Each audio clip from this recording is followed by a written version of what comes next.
Good afternoon, मैं नवीन आप सभी का हार्दिक स्वागत करता हूं घटना चक्र प्रकाशन के ऑफिशियल यूट्यूब चैनल पे। और कैसे हैं आप सभी लोग।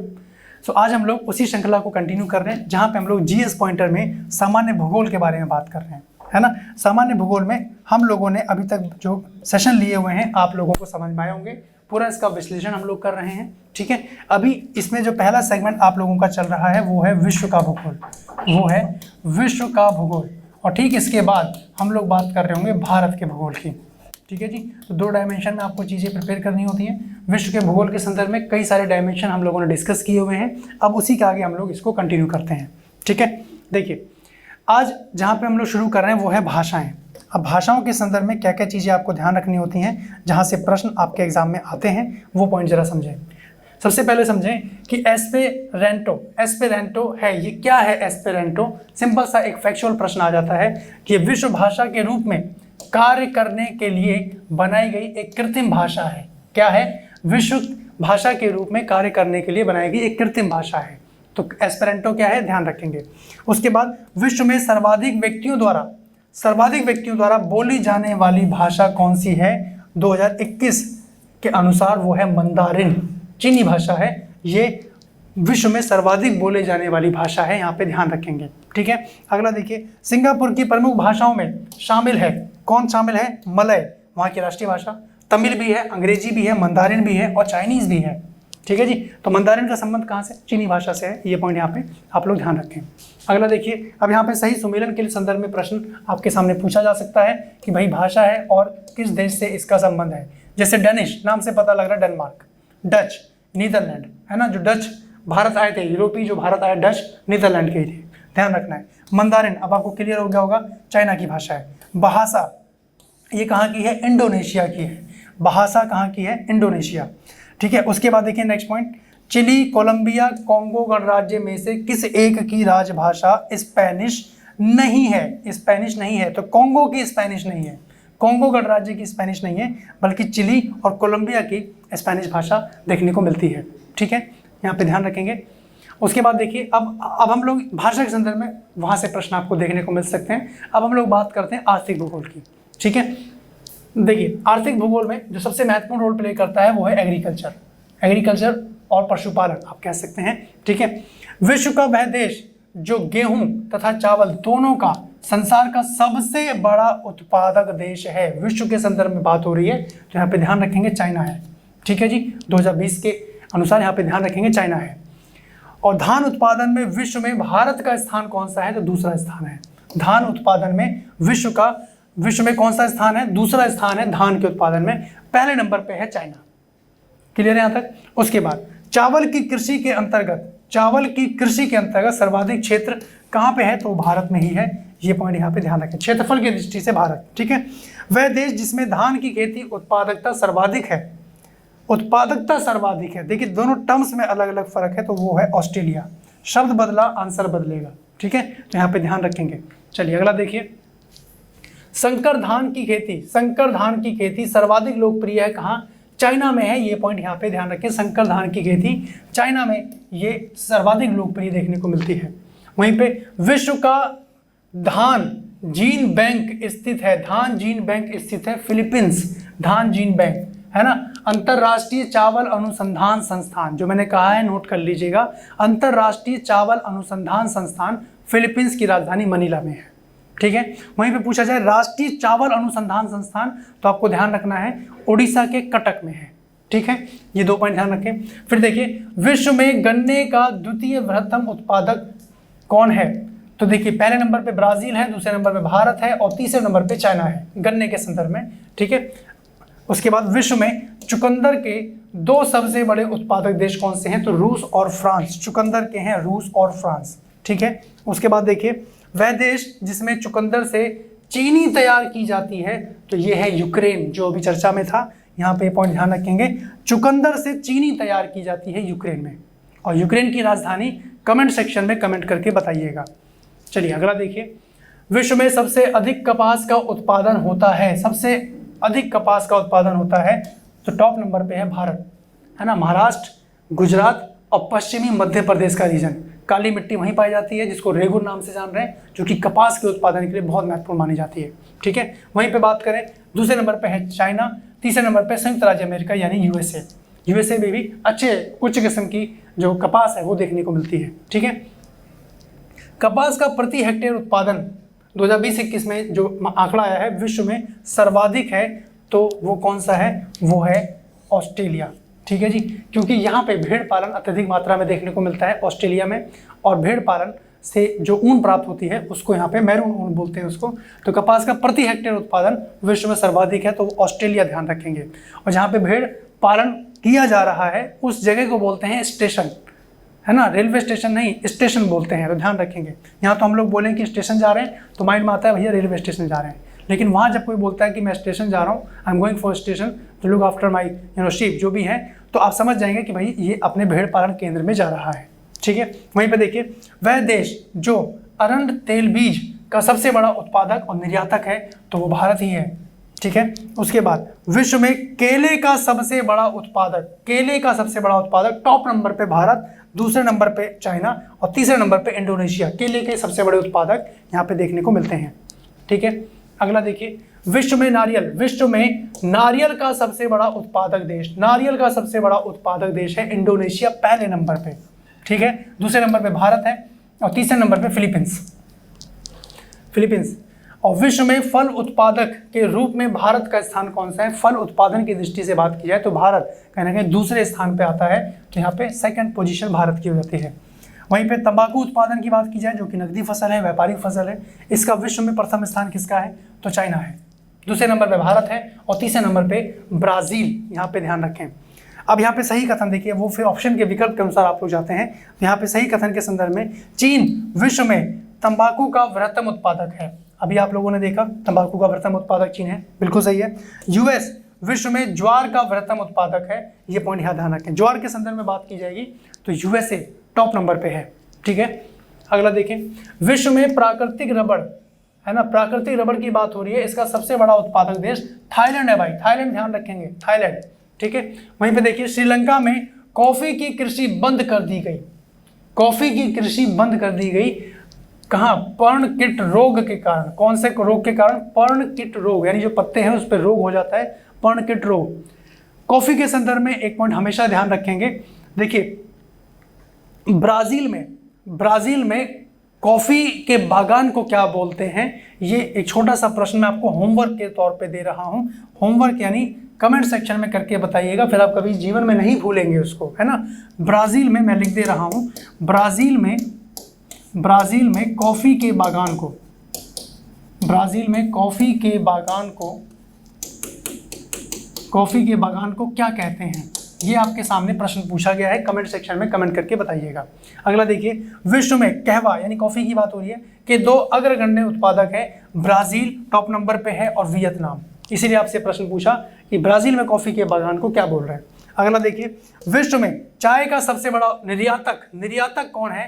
तो चाइना है ना, और उसके बाद केन्या है। मूल्य के रूप में चाइना और मात्रा के रूप में केन्या है। निर्यातक देश मतलब अपने देश से दूसरे देश में भेजते हैं चाय। अगला देखिए, सही सुमेलन। अब यहाँ पे आपके सामने फसल दी हुई है और इसके संदर्भ में इसके उत्पादक क्षेत्र दिए हुए हैं। जैसे कॉफी की अगर बात की जाए तो साओ पोलो पठार। जूट की अगर बात की जाए तो गंगा डेल्टा है। चावल की बात की जाए तो यांगत्से मैदान है।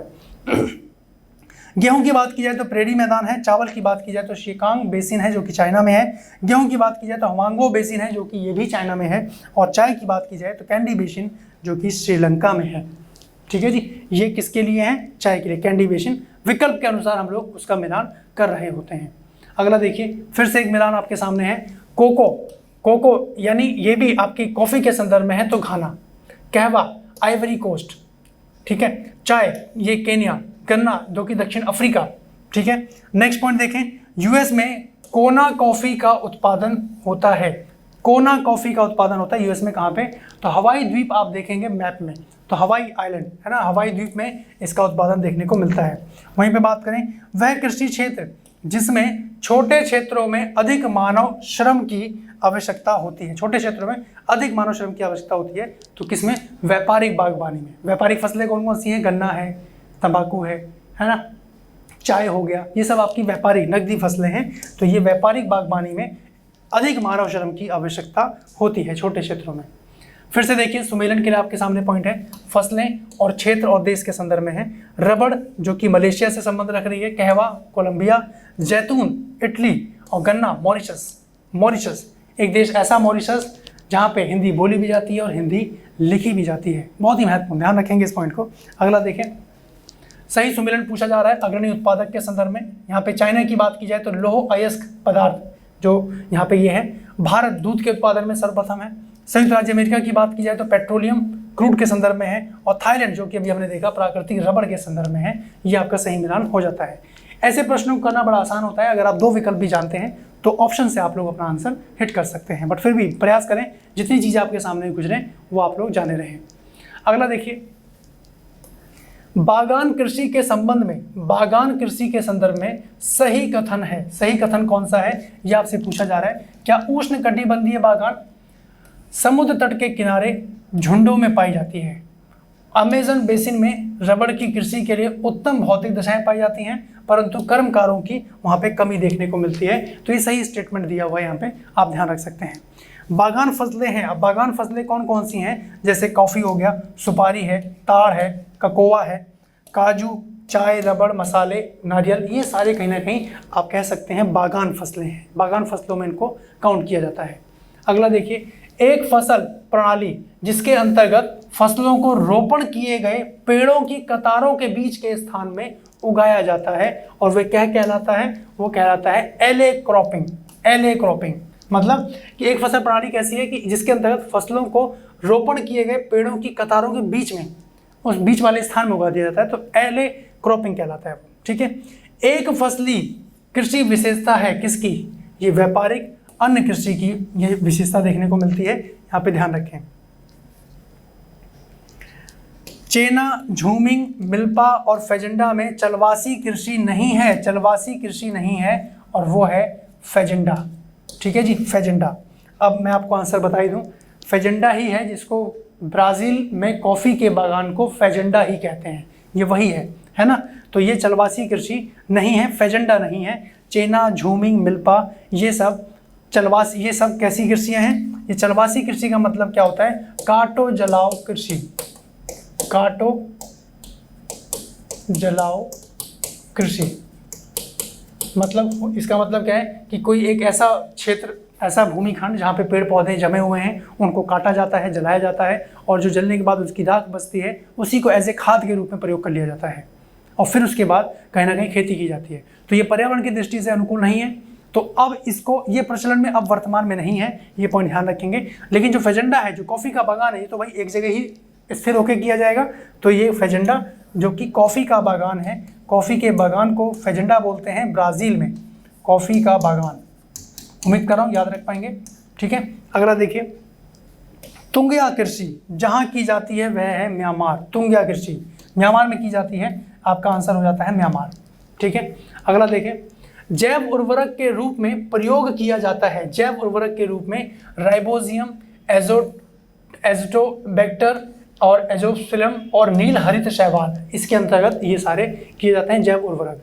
एजोला एनाबीना जैव उर्वरक का उपयोग किया जाता है किसमें? चावल और धान के लिए। एजोला एनाबीना जैविक खाद के रूप में प्रयुक्त किया जाता है किसको? एजोला को किया जाता है जैविक खाद के रूप में, जैविक खाद, ऑर्गेनिक। उसके बाद धान के फसल की पैदावार बढ़ाने के लिए जैव उर्वरक के रूप में प्रयोग में लाया जाता है नील हरित शैवाल। यहाँ पे पॉइंट ध्यान रखें। ठीक है, अगला देखिए, अल्फा क्या है? एक प्रकार की घास है। स्टेपीज ये भी एक प्रकार की घास है। स्टेपीज मैं लिख दे रहा हूँ, स्टेपीज ये भी एक प्रकार की घास है। ठीक है, और एक प्रकार की घास कौन है? अल्फा। और आपको जान के हैरानी होगी, जो नहीं जानते हैं ध्यान रखेंगे, बांस, जो बांस देखते हैं आप लोग, है ना, ये बांस भी एक प्रकार की घास ही है, ये घास में काउंट की जाती है, ध्यान रखेंगे। ठीक है, आइए नेक्स्ट पॉइंट की तरफ बात करें। पॉडजोल है, पॉडजोल क्या है? कोणधारी वन प्रदेशों में पाई जाने वाली मिट्टी, पॉडजोल को कहा जा रहा है। ठीक है जी, कोणधारी वन प्रदेशों में पाई जाने वाली मिट्टी। वहीं देखिए, मोका कॉफ़ी जहाँ उगाई जाती है वह कहाँ है? देखिए, मोका कॉफ़ी का संबंध यमन देश से है, यमन। तो तो यमन आपका यहाँ पे राइट आंसर हो जाता है। अगला देखिए, चाय में पाया जाता है। अब चाय में क्या पाया जाता है, देखिए कैफीन तो आप लोग सुने ही है ना, थिनाइन भी पाया जाता है, थिनाइन ध्यान रखें, पॉलीफेनॉल्स पाया जाता है, टैनिन है, थियोब्रोमाइन है और थियोफाइलिन है, और ये सारे तत्व कहीं ना कहीं चाय के अंदर देखने को मिलते हैं। बट अधिकांश परीक्षा में कैफीन आपसे पूछ लिया जाता है ना, जो शरीर में कहीं ना कहीं थोड़ी सी एनर्जी प्रोवाइड करवाता है। उसके बाद कृषि के अंतर्राष्ट्रीय समझौते के अनुसार ग्रीन बॉक्स में सम्मिलित की जाती है। क्या? कृषि अनुसंधान एवं पादप संरक्षण संबंधी आर्थिक सहायताएं, ये सब सम्मिलित की जाती हैं। हेरोइन प्राप्त होती है अफीम पोस्ता से। किससे प्राप्त होती है? अफीम पोस्ता, यहाँ से हेरोइन की प्राप्ति हो जाती है। ठीक है, अगला देखिए, इसमें स्वर्णिम अर्धचंद्र सम्मिलित किया जाता है अफगानिस्तान, ईरान और पाकिस्तान। इसको स्वर्णिम अर्धचंद्र के रूप में बोला जा रहा है। यानी आप देखेंगे कुछ इस तरीके का शेप निकल के आएगा। इधर पाकिस्तान है, इधर अफगानिस्तान हो गया, इधर पाकिस्तान हो गया, और इधर आप देखेंगे ईरान। तो इस स्वर्णिम अर्धचंद्र के रूप में सामने आता है, तो यहाँ पे ध्यान रखें। वह देश समूह जहाँ मक्का मुख्य भोजन के रूप में प्रयोग में आया जाता है, तो मध्य अफ्रीका वाला रीजन है जहाँ पे मक्के को कहीं ना कहीं प्रयोग ला रहे हैं मुख्य भोजन के रूप में। ठीक है, सैक्रामेंटो सोन और जोआक्विन घाटी जो है, जो अमेरिका में अंगूर एवं सिट्रस यानी नींबू वंश के हैं, इन फलों के उत्पादन के लिए विख्यात है। और ये कहाँ है? ये आपका कैलिफोर्निया राज्य में है, अमेरिका में। ठीक है जी, कैलिफोर्निया में है, ध्यान रखेंगे। अगला देखिए, पहली बार उच्च उपज किस्म बीज विकसित किए गए थे। कहाँ? मैक्सिको में पहली बार उच्च उपज किस्म विकसित किए गए थे। यहीं से गेहूं आ रहा है भारत। जब आपने देखा हरित क्रांति सामने आई, उच्च किस्म के बीज, है ना। अब इनको बोने के लिए कहीं ना कहीं सिंचाई व्यवस्था अप्रोप्रिएट होनी चाहिए। और उस समय, उस दौरान 1960 का वो दौर, जब पंजाब, हरियाणा, ये वो रीजन जहाँ पे सिंचाई व्यवस्था बिल्कुल लबालब है, वहीं पे इनको बोया गया ताकि सिंचाई की कमी ना रहे, है ना। तो कहाँ पे शुरू किया गया? पंजाब, उसके बाद हरियाणा। और उच्च किस्म की बात करें, हरित क्रांति भारत में जो आ रही है ना, जहाँ पे डॉक्टर MS स्वामीनाथन भारत में हरित क्रांति के जनक माने जा रहे हैं, और गेहूं की उत्पादकता वहाँ से बढ़नी शुरू हो जाती है। ठीक है, उसके बाद देखिए, कत्था की बात हो रही है। बनाने हेतु जिस पेड़ की लकड़ी का प्रयोग करते हैं उसको क्या बोलते हैं? खैर बोलते हैं। ठीक है जी। अफ्रीका में मूंगफली प्रमुख फसल है। अफ्रीका में मूंगफली जो है वो प्रमुख फसल है। कहाँ? अफ्रीका महाद्वीप में। कहाँ? गैम्बिया लोकेशन है। ये सब लोकेशन हाईलाइट करेंगे आप लोग मैप में। उसके बाद मूंगफली का मूल स्थान है वो है ब्राज़ील। मूल स्थान कौन सा है? ब्राज़ील यहाँ पे माना जा रहा है, यहाँ पे ध्यान रखें। ठीक है, उसके बाद देखिए, शहतूश जो विश्व का सबसे सुंदर, गर्म और हल्का ऊन माना जाता है, वह पैदा होता है कहाँ पे? चीन में। ठीक है जी, चीन में पैदा होता है। और शहतूश शॉल बनाई जाती है चिरू के बालों से। एक चीज आपको जान के हैरानी होगी, प्रश्न के रूप में आ सकता है, पश्मीना ऊन, है ना। पश्मीना ऊन किससे प्राप्त होती है? पश्मीना ऊन किससे प्राप्त होती है? तो आप आंसर सोच रहे होंगे, भेड़ से प्राप्त होती होगी। ये बकरी से प्राप्त होती है, ध्यान रखेंगे। पश्मीना ऊन बहुत ही लाइट, बहुत ही गर्म, हल्का वेट, सर्दियों में बहुत महत्वपूर्ण, बहुत इंपॉर्टेंट हो जाता है ये। तो पश्मीना ऊन किससे प्राप्त हो रही है? बकरी से प्राप्त होती है, भारत में ही, जम्मू कश्मीर में। ठीक है, आइए नेक्स्ट पॉइंट की तरफ बात करें। एपीकल्चर एक वैज्ञानिक विधि है जो संबंधित है शहद उत्पादन से। एपीकल्चर, ठीक है। वहीं पे विटीकल्चर का संबंध किससे है? अंगूर के उत्पादन से। विटीकल्चर का संबंध किससे है? अंगूर उत्पादन से है, ध्यान रखेंगे। वहीं पे देखिए, सही सुमेरन आपको करना है। खेती के बारे में बात की जा रही है, खेती का नामकरण, जैसे फूलों की खेती के लिए फ्लोरिकल्चर, फसलों की खेती के लिए एग्रोनॉमी, और सब्जियों की खेती के लिए ओलेरीकल्चर, है ना। और फलों की खेती के लिए पोमोलॉजी। ये इनके आप ध्यान रखेंगे, खेती के नामकरण है, जहाँ से इंडिविजुअल प्रश्न भी आ जाता है और मिलान करने के लिए भी आपके सामने प्रश्न आ जाता है। अगला देखिए, रेशम उत्पादन में विश्व में प्रथम कौन है? चाइना। और फिर भारत का स्थान इसमें दूसरे नंबर पर आ जाता है। विश्व की वृहत्तम पशुधन समष्टि है कहाँ पे? पशुधन सबसे ज़्यादा पशुधन समष्टि देखने को मिल रहा है, वो है चाइना। यहाँ पे पॉइंट ध्यान रखें। अगला देखिए, यूरोप एवं उत्तरी अमेरिका, यूरोप महाद्वीप और उत्तरी अमेरिका महाद्वीप की अगर बात करें तो बीफ कि एक सुरक्षित एवं स्वस्थ खाद्य की छवि को किसने नष्ट किया, तो वो है मैड काउ रोग ने। मैड काउ रोग ने, बीफ मतलब गाय को कहा जा रहा है, गाय के संदर्भ में बात हो रही है। तो मैड काउ रोग यहाँ पे बीफ की एक सुरक्षित और स्वस्थ खाद्य की छवि को ये कहीं ना कहीं नष्ट कर रहा है।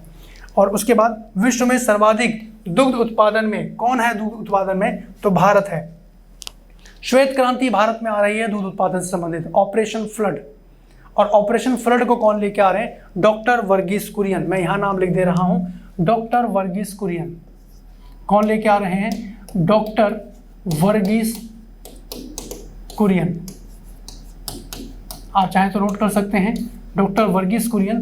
भारत में श्वेत क्रांति के जनक डॉक्टर वर्गीस कुरियन। श्वेत क्रांति का संबंध दूध उत्पादन से है, और वो टाइम है और आज का टाइम आप देखेंगे विश्व में सर्वाधिक दूध उत्पादन देश बन गया है भारत।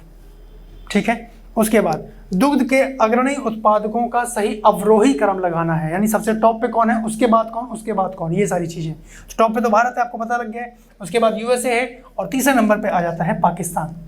ठीक है जी, यहाँ पे पॉइंट ध्यान रखें। अगला देखिए, मक्का उत्पादन में विश्व में प्रथम स्थान कौन रखता है? वो है अमेरिका, यूएसए, मक्का उत्पादन में। ठीक है। नीदरलैंड्स, ग्रेट ब्रिटेन, डेनमार्क और भारत में किसमें प्रति गाय दूध का औसत वार्षिक उत्पादन सर्वाधिक है? औसत वार्षिक उत्पादन पूछा जाए तो डेनमार्क, तो भारत नहीं लगाइएगा। ठीक है। अगला देखिए, मक्का उत्पादन में विश्व में द्वितीय स्थान पर है। कौन है द्वितीय स्थान पे? चाइना है, और पहले स्थान पे यूएसए। देखिए अब आ गया वो पॉइंट जो मैं आपसे चर्चा कर रहा था। ब्राजील में विशाल कहवा बागानों को कहा जाता है फेजेंडा। क्या कहा जाता है? फेजेंडा। हालांकि होमवर्क दिया था मैंने आप लोगों को, लेकिन आपका आंसर आ गया यहाँ पे, कोई बात नहीं। जिन्होंने कमेंट किया अच्छी बात है। सही सुमेलन के संदर्भ में प्रश्न है, यहाँ पे देश दिए हुए हैं और यहाँ पे प्रमुख प्राथमिक निर्यात दिया गया है। जैसे रवांडा किसका निर्यात करता है? कॉफी। बेनिन कपास का निर्यात करता है। चाद पेट्रोलियम का निर्यात करता है, और नाइजर यूरेनियम का निर्यात करता है। ठीक है। वहीं पे देखिए, चीन, भारत, म्यांमार और वियतनाम, इनमें से कौन सा देश है जो पिछले 5 वर्षों के दौरान विश्व में चावल का सबसे बड़ा निर्यातक बना है? तो वो है भारत। ठीक है जी, भारत बना है पिछले 5 वर्षों में सबसे बड़ा निर्यातक देश। यहाँ पे ध्यान रखें इस पॉइंट को। अगला देखिए, कौन सा देश है जो विश्व का सबसे अधिक केसर उत्पादन करने वाला देश है? केसर उत्पादन में टॉप नंबर पे है ईरान। भारत में पूछा जाए तो जम्मू कश्मीर है जहां पे केसर का उत्पादन देखने को मिलता है, लेकिन विश्व संदर्भ में ईरान आप लोग ध्यान रखेंगे। ठीक है। आर्थिक क्रिया कृषि प्रदेश की बात की जाए, देखिए सही सुमेलन के संदर्भ में आर्थिक क्रिया और कृषि प्रदेश, और किस देश से संबंध है ये? वाणिज्यिक दुग्ध उत्पादन यहाँ पे डेनमार्क है। वाणिज्यिक अन्न उत्पादन अर्जेंटीना है। वाणिज्यिक बागाती कृषि ये मलेशिया है, और वाणिज्यिक फल उत्पादन ये फ्रांस है। ठीक है, ये इसका सही सुमेलन है। उसके बाद देखिए, कोको का प्रमुख उत्पादक देश है लातविया, है ना, लातविया ध्यान रखेंगे। एक टाइम पे ये यूएसएसआर का हिस्सा हुआ करता था, लेकिन यूएसएसआर के विघटन के बाद अब लातविया उससे अलग है। ठीक है। अगला देखिए, अब हम बात करते हैं खनिज संदर्भ में। खनिज जितने भी मिनरल्स हैं, यहाँ से भी एक प्रश्न आपके सामने देखने को आ जाता है। खनिज में सबसे पहले पॉइंट की अगर बात करें तो कोयला, है ना, कोयले की अगर बात करें तो कोयला एक उदाहरण है। किसका उदाहरण है? परतदार चट्टानों का। आपने कोयला देखा होगा तो उसमें ऐसा लगता है लेयर सी बनी हुई है, देखने से भी याद रखने के लिए बता रहे हैं आप लोगों को। तो परतदार चट्टान का उदाहरण है, यहाँ पे आप लोग ये पॉइंट ध्यान रखें। ठीक है। वहीं पे देखिए, कोयला, कच्चा तेल, प्राकृतिक गैस, ये सब क्या कहलाते हैं? ये सब जीवाश्मिक फ्यूल कहलाते हैं। जीवाश्मिक फ्यूल यानी ईंधन कहला रहे हैं, जिसमें जीवों के अश्म देखने को मिलते हैं, यानी आप ऐसे समझें इसको। अब सत्य कथन वही विकल्प के अनुसार कि भाई चीन संसार में अग्रणी कोयला उत्पादक देश है। ठीक है। यूक्रेन में डोनेटम बेसिन प्रमुख कोयला उत्पादक क्षेत्र है। ऑलराइट। जर्मनी में सार क्षेत्र प्रमुख कोयला उत्पादक क्षेत्र है, और यूएसए में मुख्य कोयला उत्पादक क्षेत्र अपलेशियन प्रदेश देखने को मिलता है। ठीक है। वहीं पे बात करें उच्च क्वालिटी का कोयला, उच्च क्वालिटी यानी उच्च किस्म का कोयला, यहाँ पे ध्यान रखेंगे, उच्च किस्म का कोयला, उच्च किस्म का कोयला, उच्च किस्म का कोयला कौन सा है? एंथ्रासाइट, एंथ्रासाइट, उच्च किस्म का कोयला एंथ्रासाइट। भारत के संदर्भ में आपको बता दें कहाँ मिलता है उच्च किस्म का कोयला एंथ्रासाइट? तो जम्मू कश्मीर में मिलता है। ये पॉइंट यहाँ पे ध्यान रखेंगे, जम्मू कश्मीर में उच्च किस्म का कोयला एंथ्रासाइट देखने को मिलता है। ठीक है, अगला देखिए, डोनबास क्षेत्र प्रसिद्ध है किसके लिए? कोयले के लिए। ठीक है, सही सुमेलन के संदर्भ में प्रश्न है, कोयला क्षेत्र है और आपको देश दिया गया है। जैसे डोनेटस है, ये यूक्रेन में है ना, कुजनेटस्क है, ये रूस में है, लंकाशायर है, ये यूके में है, और सार ये क्षेत्र है, ये जर्मनी में है, जो कि कोयले के लिए प्रसिद्ध है। ठीक है, वहीं पे देखिए, पत्थर के कोयले के भंडार संसार में अग्रणी देश है, वो है यूएसए। यहाँ पे पॉइंट ध्यान रखेंगे, यूएसए टॉप नंबर पे आ जाता है। विश्व के कोयले का आधे से अधिक उत्पादन होता है कहाँ? चाइना और यूएसए में। हालांकि अभी ये इसका प्रयोग उस स्तर पे कर नहीं रहे हैं, नई टेक्नोलॉजी है उसका प्रयोग कर रहे हैं, उसको बचा के रखे हैं, जब कभी आगे भविष्य में आवश्यकता पड़ी तो अपने खनिज संसाधनों का प्रयोग किया जाएगा, है ना, वो चीज़ें। उसके बाद देखिए, रूर बेसिन प्रसिद्ध औद्योगिक क्षेत्र है कहाँ? जर्मनी का, है ना। और भारत का रूर किसको कहते हैं? भारत का रूर कमेंट सेक्शन में कमेंट करके बताइएगा। जर्मनी में एक जगह का नाम है रूर, है ना, तो रूर बेसिन प्रसिद्ध औद्योगिक क्षेत्र है जर्मनी। सर्वाधिक कोयला पाया जाता है कहाँ? यूएसए में। सबसे ज़्यादा कोयला यूएसए में देखने को मिलता है। विश्व में सबसे अधिक कोयला उत्पादन करने वाला देश ये है आपका चाइना। सबसे अधिक कोयला उत्पादन करने वाला देश है चाइना। ठीक है, रुकवा झील क्षेत्र जो कि तंजानिया में है, खनिज उत्पादन के लिए प्रसिद्ध है। कौन सा खनिज उत्पादन? तो कोयला खनिज उत्पादन के लिए प्रसिद्ध है। तंजानिया में रुकवा झील है, यहाँ पे ध्यान रखें। इंडिविजुअल प्रश्न ये भी आ सकता है कि भाई रुकवा झील का संबंध किस क्षेत्र से है? तो तंजानिया। ठीक है, यहाँ पे ध्यान रखें। उसके बाद देखिए, रूर घाटी, लोरेन बेसिन, सार बेसिन, अचन बेसिन, इनमें से कौन सा है जो जर्मनी का एक कोयला क्षेत्र नहीं है? तो भाई रूर घाटी तो भी आपने देखा, लोरेन बेसिन, सार बेसिन है, अचन बेसिन है, लेकिन यहाँ पे लोरेन बेसिन नहीं है। ये कहाँ पे पड़ता है? ये पड़ता है आपका फ्रांस में। ठीक है, तो यहाँ पे ये पॉइंट आप लोग देख सकते हैं। अब आइए कोयले के बाद बात करते हैं लौह अयस्क के संदर्भ में। यहाँ पे कौन कौन से पॉइंट हैं जो आपको ध्यान रखने हैं। ठीक है, लौह अयस्क देखिए, विश्व में लौह अयस्क के 4 अग्रणी उत्पादक देश कौन कौन से हैं? एक तो है ऑस्ट्रेलिया, चाइना, ब्राजील, और चौथे नंबर पे भारत कहा जाता है लौह अयस्क के उत्पादन में। ठीक है, सही सुमेलन के संदर्भ में प्रश्न है, सूची 1 सूची 2 दिया गया है, लौह अयस्क क्षेत्र दिए गए हैं एक तरफ, और एक तरफ आपको दिया गया है उसके संबंधित देश। अगर बात करें लोरेन की तो यहाँ पे फ्रांस है, टॉप नंबर पे ध्यान रखेंगे। मिडलैंड है जो कि यूके के संदर्भ में है, किरुना है जो कि स्वीडन में है, और कोस्ताने हैं जो कि कजाकिस्तान में देखने को मिलता है, जो कि लौह अयस्क के ये क्षेत्र यहाँ पे प्रचलित हैं। ठीक है, फ्रांस का लोरेन प्रदेश प्रसिद्ध किसके लिए है? लौह व इस्पात उद्योग के लिए प्रसिद्ध है। उत्तरी अमेरिका का सुपीरियर झील का क्षेत्र प्रसिद्ध है लौह अयस्क भंडार के लिए। सुपीरियर लेक उत्तर अमेरिका के अंतर्गत देखने को मिल रहा है, जो कि कनाडा और अमेरिका की सीमा पे अवस्थित है। 49 डिग्री रेखा है ना। चलिए सही सुमेलन देखिए, कजाकिस्तान जो कि कारागांडा, और यूक्रेन जो कि क्वोइराग, फ्रांस नॉर्मैंडी, और फ्रांस जो कि आपका पाइरेनीज, इन सब के लिए ये प्रचलित है, प्रसिद्ध है। कुछ अन्य खनिज हैं जहाँ से प्रश्न आपके सामने आ जाते हैं, जैसे अफ्रीकी देश जाम्बिया में तांबे के विलुप्त भंडार हैं, फिर भी इस देश की आर्थिक प्रगति नहीं हो सकी है। ऐसा क्यों हो रहा है भैया? अफ्रीकी देश जाम्बिया की बात हो रही है, क्योंकि समुद्री बंदरगाह नहीं होने के कारण ये मामला सामने आ रहा है। अब देखिए जाम्बिया है कहाँ पे, मैप में उसको हाईलाइट कीजिए। ठीक है, अगला देखिए, जापान लगभग आत्मनिर्भर है किसके उत्पादन में?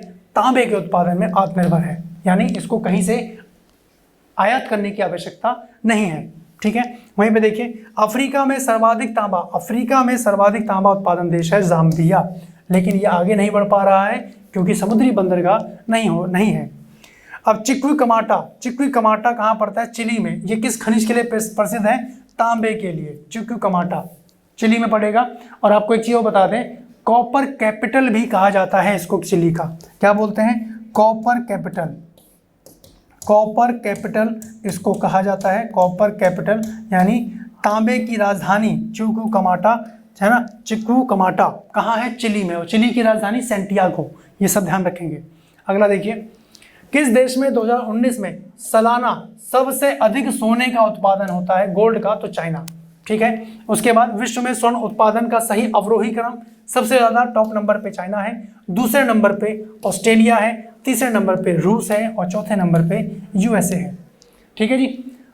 ऑस्ट्रेलिया के संदर्भ में अगर बात करें तो इसकी 2 खान के नाम पूछे जाते हैं जहाँ पे सोना उत्पादन होता है। तो 2 खान मैं चाहूँगा आप लोग ध्यान रखें ऑस्ट्रेलिया के संदर्भ में, कूलगार्डी और कूलगारली, कालगूरली।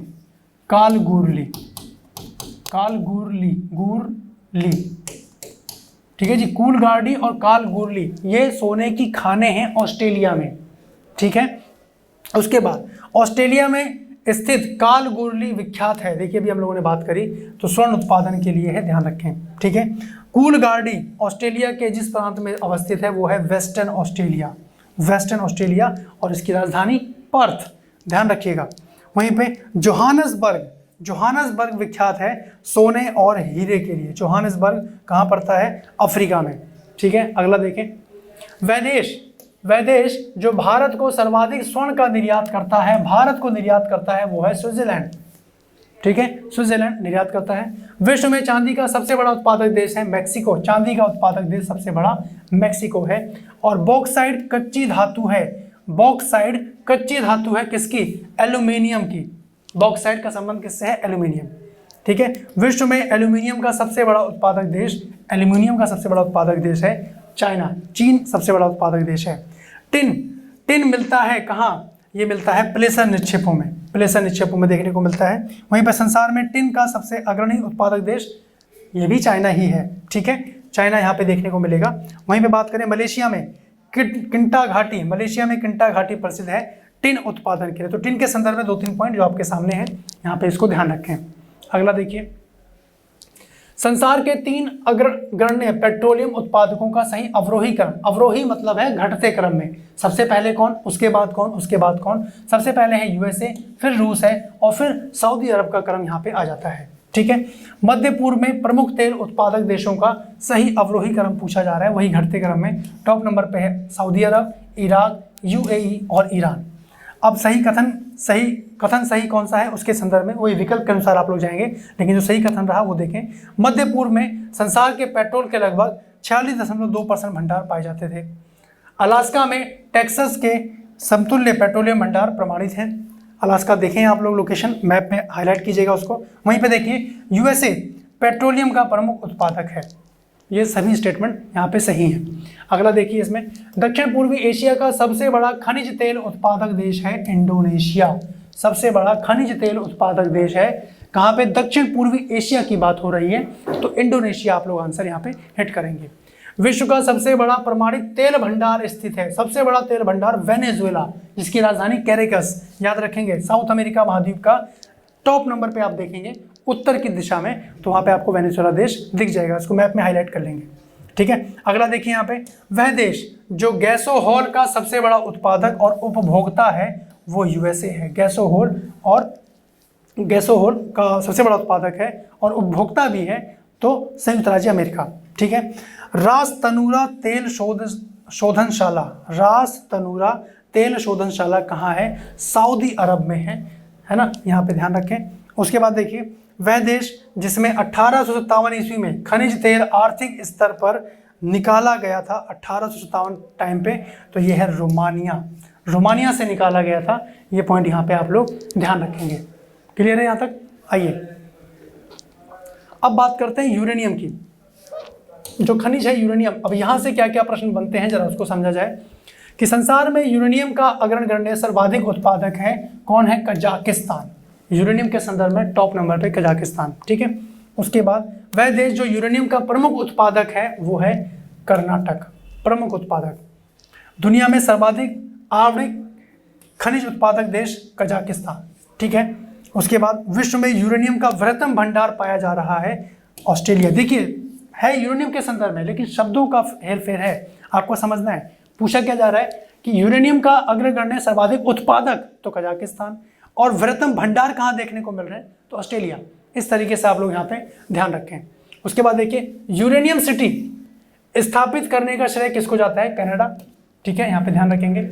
उसके बाद वह खनिज जिसमें रेडियम प्राप्त होता है वो है पिच ब्लेंड। पिच ब्लेंड में रेडियम प्राप्त हो जाता है। वह देश जो बहुत महत्वपूर्ण यूरेनियम अयस्क निक्षेप के लिए जाना जाता है कनाडा, ठीक है, कनाडा ही है। कोयला, लौह अयस्क, हीरा, यूरेनियम में से वह कौन है जो रूस के प्रमुख संसाधनों में नहीं है? तो वो यूरेनियम ही है जो रूस के संदर्भ में नहीं है ना। यहाँ पे यूरेनियम के भंडार देखने को नहीं मिलते हैं। अगला देखिए, खनिज के कुछ विविध मिसलेनियस वाले मामले जो आपको ध्यान रखने हैं, जहाँ से प्रश्न आ जाते हैं। दक्षिण अफ्रीका का पोस्ट मासुरबर्ग, उसका समीपवर्ती क्षेत्र किस खनिज का प्रमुख उत्पादक है? तो मैग्नीज का है। यहाँ पे ये पॉइंट ध्यान रखें। प्राकृतिक कपूर जो प्राप्त होता है चीन और जापान के एक देशज वृक्ष से ये कपूर की प्राप्ति की जाती है। वह खनिज सूची जो अलोह धातु को दर्शाती है, जिंक है ना, टिटेनियम है, निकेल है, जस्ता है, तांबा, एल्यूमिनियम, टिन, ये सब कहीं ना कहीं ये अलोह धातु की दर्शाती हैं। यहाँ पे पॉइंट ध्यान रखें। अगला देखिए, सही सुमेलन के संदर्भ में है। यहाँ पे खनिज दिया हुआ है और उत्पादक देश। जैसे कोयला की बात की जाए तो कारागांडा बेसिन है, सोना की बात करें तो हाई वेल्ड, लो अयस्क की बात करें तो करबोई राग, और खनिज तेल की बात करें तो सान जवाक्विन घाटी, और तांबा की अगर बात करें तो एरिजोना। यहाँ पे पॉइंट आ जाते हैं। फिर से वही खनिज और प्रमुख उत्पादक कौन कौन से हैं। जैसे खनिज तेल की बात की अभी हम लोगों ने, वेनेजुएला। तांबे के संदर्भ में जाम्बिया, मैग्नीज गैबन, बॉक्साइड यहाँ पे गुएना, ठीक है। यहाँ पे सही सुमेलन इसके संदर्भ में आपके सामने मामला है। फिर से सही सुमेलन आपके सामने क्षेत्र दिया गया है और उसके खनिज कौन कौन से हैं। डॉन बॉस बेसिन ये कोयले के लिए प्रसिद्ध है। मेसाबी ये लौह अयस्क के लिए है, और मौसूल ये खनिज तेल के लिए है, और ट्रांसवाल ये सोना खनिज के लिए प्रसिद्ध है। अगला देखें, जापान, अमेरिका, चिली और चीन, इनमें से आयोडीन का अग्रणी उत्पादक देश है। आयोडीन का चिली है। यहाँ पे ध्यान रखेंगे, आयोडीन की कमी से कौन सा रोग होता है? कमेंट सेक्शन में बताइएगा। अगला देखिए, सही सुमेलन फिर से वही है। लौह अयस्क की बात करें तो मेसाबी है जो कि यूएसए। खनिज तेल की बात करें तो बाकू, अजरबैजान की राजधानी है बाकू, ध्यान रखेंगे। तांबे की अगर बात करें तो बिंगम जो कि यूएसए के अंतर्गत है। यूरेनियम की बात करें तो पोर्ट रेडियम है जो कि कनाडा के अंतर्गत अवस्थित है, ठीक है। वहीं पे देखिए, बाकू की प्रसिद्धि है पेट्रोलियम के लिए। बाकू जो कि अजरबैजान की राजधानी है और ये पेट्रोलियम के लिए कहीं ना कहीं प्रसिद्ध है, ठीक है। देखिए, अंतर्राष्ट्रीय स्तर पर मेसाबी रेंज जिस उत्पाद के लिए जाना जाता है वो क्या है? लौह अयस्क। मेसाबी रेंज यहाँ पे लौह अयस्क के संदर्भ में आप लोग ध्यान रखें। फिर से देखिए, सही सुमेलन, ये इंडिविजुअल प्रश्न भी आ जाते हैं, तो कई सारे प्रश्न आपके कवर होते हैं अगर आप इसको ध्यान से समझ रहे हैं। क्षेत्र के संदर्भ में और खनिज, जैसे किम्बरले की खान किसके लिए प्रसिद्ध है? हीरे के लिए, है ना। विटवार्सजर्सलैंड ये आपका सोने के लिए है। कटांगा तांबे के लिए। सार की बात करें तो कोयले के लिए है, और वुड की बात करें तो ये चांदी के लिए प्रसिद्ध खान है। यहाँ पे आपको ध्यान रखना है। अगला देखिए, संसार में टाइटेनियम का अग्रणी उत्पादक है चाइना टॉप नंबर पे है, यहाँ पे ध्यान रखेंगे इसको। अगला देखिए, विश्व में बॉक्साइड का वृहत्तम उत्पादक है ऑस्ट्रेलिया। बॉक्साइड सबसे ज़्यादा मात्रा में ऑस्ट्रेलिया में देखने को मिल रही है, ठीक है। उसके बाद देखिए, हीरा का सबसे बड़ा उत्पादक देश है रूस टॉप नंबर पे है हीरे के लिए। ऊर्जा के वाणिज्यिक स्रोतों में विशुद्धता शामिल होते हैं, जैसे कोयला, तेल, गैस, जल विद्युत, यूरेनियम, ये सारी चीज़ें इसके अंतर्गत आ जाती हैं। फिर देखिए, सही सुमेलन के संदर्भ में है। देश है और खनिज के बारे में बात हो रही है। बोलिविया कौन से खनिज के लिए? टिन। ब्राज़ील लौह अयस्क। मैक्सिको चांदी। पेरू नाइट्रेट, शोरा, इनके लिए प्रसिद्ध है। उसके बाद अफ्रीका में सर्वाधिक तांबा उत्पादन देश है DR कॉन्गो बेसिन जो आप देखते हैं, है ना, कॉन्गो ज़ाइरो, वही सारी चीज़ें हैं। उसके बाद नगर और उद्योग की अगर बात करें तो यानी कौन से नगर हैं और उनके समीप कौन से उद्योग प्रचलित हैं, यहाँ से भी प्रश्न आपके एग्जाम में देखने को आते हैं। तो देखिए, अगर सही सुमेलन की बात करें तो लौह इस्पात केंद्र और देश, जैसे हैमिल्टन कहाँ है? कनाडा। Birmingham United kingdom. उसके बाद एसन ये आपका जर्मनी में है, और अनशन ये आपका चाइना में है, ठीक है जी। तो ये लौह इस्पात केंद्र हैं। फिर से देखें, केंद्र दिया गया, उद्योग दिया गया है, जैसे पिट्सबर्ग यूएसए में जो पड़ता है वो लौह इस्पात के लिए प्रसिद्ध है। संघाई चाइना का जो है वो सूती वस्त्र उद्योग के लिए प्रचलित है, और डुंडी स्कॉटलैंड में जूट वस्त्र उत्पादन के लिए, और लेनिनग्राद जो कि सेंट पीटर्सबर्ग रूस में है, ये पोत निर्माण के लिए यहाँ पे प्रचलित है, ठीक है। एक पॉइंट और देखें यहाँ पे, अब नगर उद्योग के संदर्भ में ही है, जैसे सलेम केंद्र किसके लिए है? लौह इस्पात। और लॉस एंजलिस ये हवाई जहाज बनाने के लिए प्रसिद्ध है, ठीक है। वहीं पे अबादान तेल शोधन के लिए, और नगोया ये आपका सूती वस्त्र या ऑटोमोबाइल्स के लिए प्रचलित यहाँ पे महत्वपूर्ण क्षेत्र देखने को मिलता है। और इसमें एक सही सुमेलन और समझे, डेट्रॉइट जो कि यूएसए में है ऑटोमोबाइल क्षेत्र के लिए, और मैग्नीटोगॉर्स ये लौह इस्पात, और जोहानिसबर्ग जो कि साउथ अफ्रीका सोना खनन के लिए प्रचलित है, और बर्मिंघम या जो कि आपका यूके में है लौह और इस्पात के लिए प्रचलित है। ठीक है, तो गाइज आज के सेशन में इतना ही रखते हैं। नेक्स्ट क्लास में हम लोग इसी श्रृंखला को कंटिन्यू करते हुए आगे के महत्वपूर्ण बिंदुओं को समझ रहे होंगे जो आपके अपकमिंग एग्जाम के लिए महत्वपूर्ण है। ठीक है, तो मिलते हैं आप लोगों से नेक्स्ट सेशन में। तब तक के लिए बहुत बहुत धन्यवाद, अपना ध्यान रखिए और इसी तरीके से निरंतर रूप से पढ़ाई करते चलिए। बिल्कुल आप अगली अपकमिंग एग्जाम में सफल होंगे, है ना। चलिए मिलते हैं फिर आप लोगों से। बाय बाय, टेक केयर, जय हिंद।